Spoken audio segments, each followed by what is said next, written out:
सुल्तानपुर में एक लड़के को जो बीएससी एजी का छात्र था, कुछ अपराधी उसका किडनैप करते हैं। किडनैप करने के बाद उसको ले जाकर मौत के घाट उतार देते हैं। उसके शव को गोमती नदी के किनारे इब्राहिमपुर घाट पर फेंक देते हैं।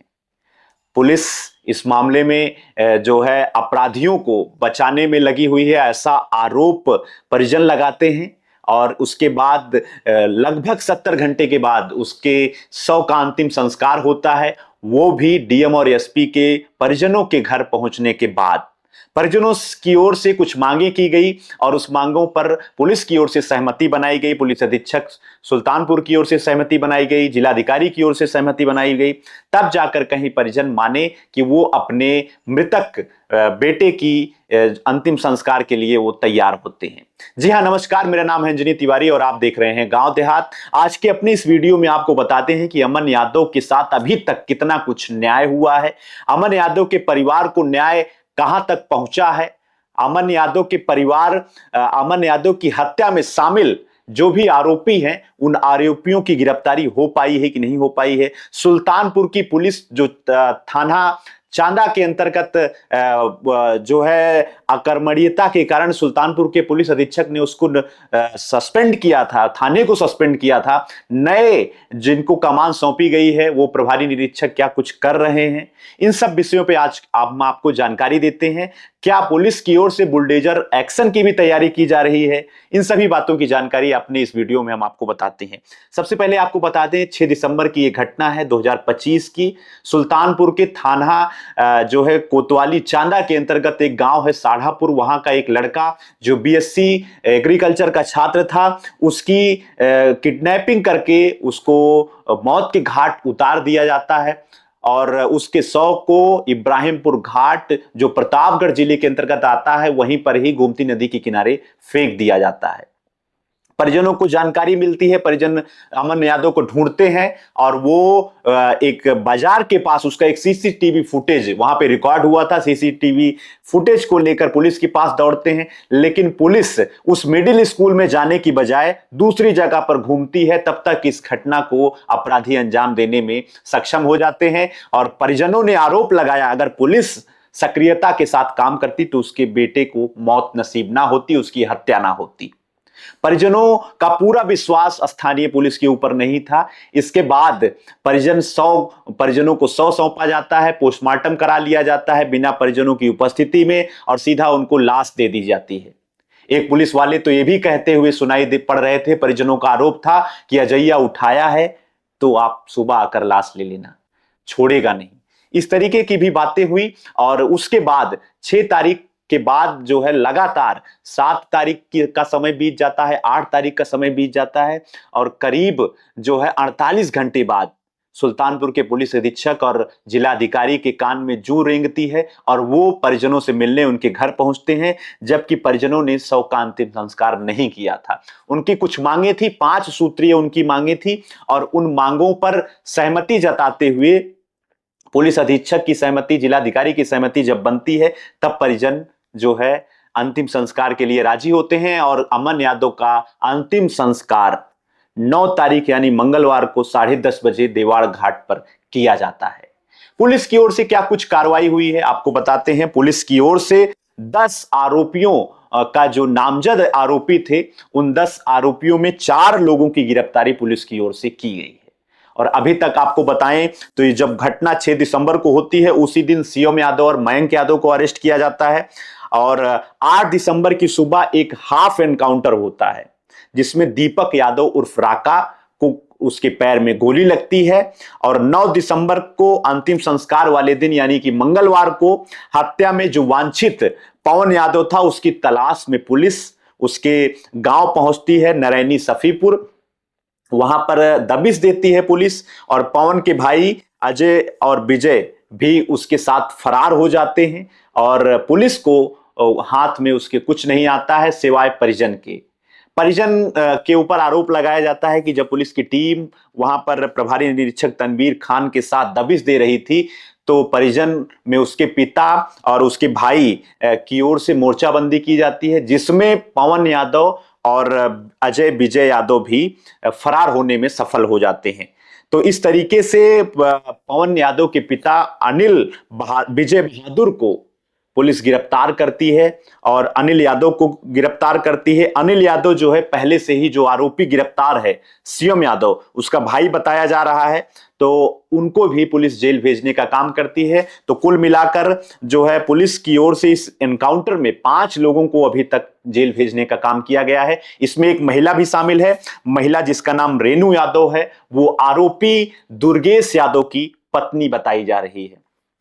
पुलिस की ओर से इसमें 10 नामजद जो आरोपी, वांछित आरोपी जिनको बनाया गया है, उसमें 7 आरोपी इसी नरैनी सफीपुर गांव के रहने वाले हैं और एक दूसरे के वो परिवार में शामिल हैं, एक दूसरे के चचेरे भाई हैं, एक दूसरे के दोस्त हैं। तो इस तरीके से नरैनी सफीपुर इस पूरे अमन यादव हत्याकांड का एक तरीके से गढ़ माना जा रहा है कि सारे आरोपी इसी गांव के रहने वाले हैं और वो यहीं से ही अपना एक नेटवर्क चलाते हैं जिसके माध्यम से अमन यादव का अपहरण करके और उसकी हत्या करने में ये लोग सफल हो जाते हैं।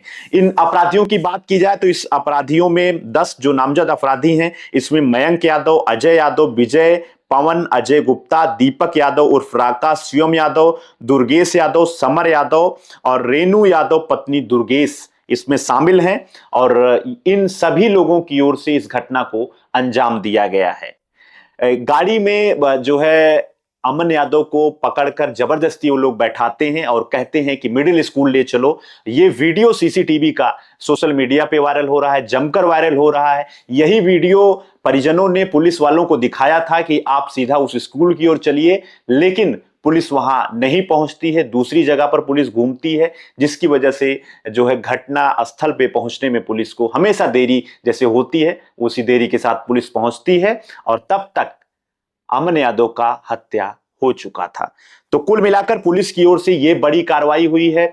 जिस दिन अमन यादव का अंतिम संस्कार देवाड़ घाट पर चल रहा था, तो उसी दिन भी पुलिस की ओर से दबिश दी जाती है और उस दबिश में आपको बता दें तो पवन यादव जो इसमें आरोप में शामिल है, जो वांछित है इस पूरे घटनाक्रम में, उसके पिता विजय बहादुर और अनिल यादव को पुलिस गिरफ्तार करके कोर्ट में पेश करती है और उनको जेल भेजने की कार्रवाई की जाती है। तो इसमें जो है जो भी अपराधी, ये 10 अपराधियों का नाम इसमें दर्ज है, ये पेशेवर तरीके से अपराध करते हैं, छिनैती करते हैं और ये शराब पी करके राहजनी का काम भी करते हैं, लोगों को लूटने का काम करते हैं। इसमें एक महिला जो बताई जा रही है रेनू यादव, ये पत्नी है दुर्गेश यादव की, ये भी एक तरीके से इस नेटवर्क में शामिल है। इस अपराध का पूरा जो गिरोह है, उस अपराध के गिरोह की मास्टरमाइंड एक तरीके से कह सकते हैं। लोगों के अंदर ये चर्चाएं हैं, क्षेत्रवासियों के अंदर जो चर्चाएं हैं, उसके आधार पे ये महिला भी जो है इस पूरे जो है गिरोह में शामिल है, वो भी पेशेवर तरीके से अपराध से जुड़ी हुई है। इसको जेल भेजने का काम पुलिस ने किया है। तो ये दुर्गेश यादव जो इस वांछित आरोपी है, उसकी पत्नी बताई जा रही है। तो पुलिस की ओर से ये पूरी कार्रवाई की गई है। मंगलवार को जो है अमन यादव का जब अंतिम संस्कार हुआ 10:30 बजे, तो क्षेत्रवासियों की हजारों की संख्या में भीड़ थी, सबकी आंखें नम थी। अमन यादव की जो माँ है अनीता, उनकी आंखों में आंसू था। बहन भी जो है शोकाकुल पूरा परिवार था। उसके पिता राम यज्ञ यादव ने अमन यादव के जो है पार्थिव शरीर को 10:30 बजे मुखाग्नि दी। उसके अलावा अगर पुलिस वालों की बात की जाए, पुलिस अधिकारियों की, तो मौके पर भारी पुलिस बल तैनात था। यहाँ पर अतिरिक्त मजिस्ट्रेट शिव प्रसाद यादव थे, नायब तहसीलदार अभय राजपाल और सीओ ऋत्विक कपूर की उपस्थिति में जो है किसी प्रकार की अनहोनी ना हो, कोई घटना ना हो, और भारी पुलिस बल के साथ अंतिम संस्कार का काम किया गया। तो ये पूरी अपडेट है और पुलिस तैयारी कर रही है, जबकि परिजनों ने जो उनकी 5 सूत्रीय मांगे थी, उन मांगों में बुलडोजर की भी कार्रवाई शामिल है।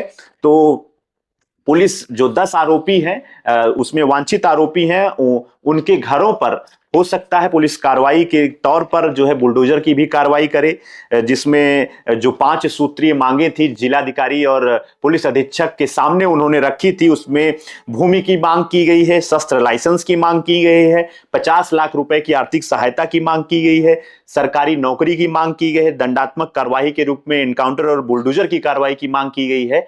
तो पुलिस पूरी तैयारी कर रही है कि अगर आरोपी पकड़े नहीं जाते हैं, 10 आरोपियों में से 4 की गिरफ्तारी हो चुकी है, तब पुलिस जो है इस मामले में बुलडोजर की कार्रवाई भी करेगी। तो पूरी तैयारी है पुलिस की ओर से घटना का खुलासा करने के लिए, घटना का क्या कुछ कारण था, अमन यादव की हत्या क्या कुछ कारणों से की गई है, इन सब पूरे विषयों को पुलिस अभी अपने नजरिए से मीडिया के सामने नहीं रखी है। लेकिन फिलहाल गिरफ्तारी के रूप में देखा जाए तो इसमें गिरफ्तारी में जो है 2 आरोपियों की पहले गिरफ्तारी की गई थी, जिनका नाम जो है बताया जा रहा है कि वो शिवम यादव और मयंक यादव की, और एक दुर्गेश यादव जो इसमें मुख्य आरोपी है उसकी पत्नी रेनू यादव की गिरफ्तारी हुई है। और इसके अलावा पुलिस ने मंगलवार को, जिस दिन अंतिम संस्कार हो रहा था, उस दिन पवन यादव की पकड़ने के लिए दबिश देती है मुरैनी सफीपुर के पास। तब वहां पर जो है उसके पिता को, जो पिता भगाने में सफल होते हैं, उसके पिता को गिरफ्तार किया है पुलिस ने। और उसके पिता का नाम है जो है विजय बहादुर और अनिल यादव, जो उसका चचेरा भाई है। तो इस तरीके से पुलिस की कार्रवाई यहीं तक पहुंची है। पूरी अपडेट हमने आपको जो है इस वीडियो में उपलब्ध कराई है। बाकी और जानकारी के लिए हमारे साथ यानी गांव देहात के साथ आप बने रहिए। चैनल पर नए हैं तो कृपया चैनल को सब्सक्राइब कर लीजिए। पूरी घटना अमन यादव हत्याकांड की एक एक पल की जानकारी हम आपको उपलब्ध कराते रहेंगे। तब तक के लिए देखते रहिए गांव देहात। आपका बहुत बहुत धन्यवाद।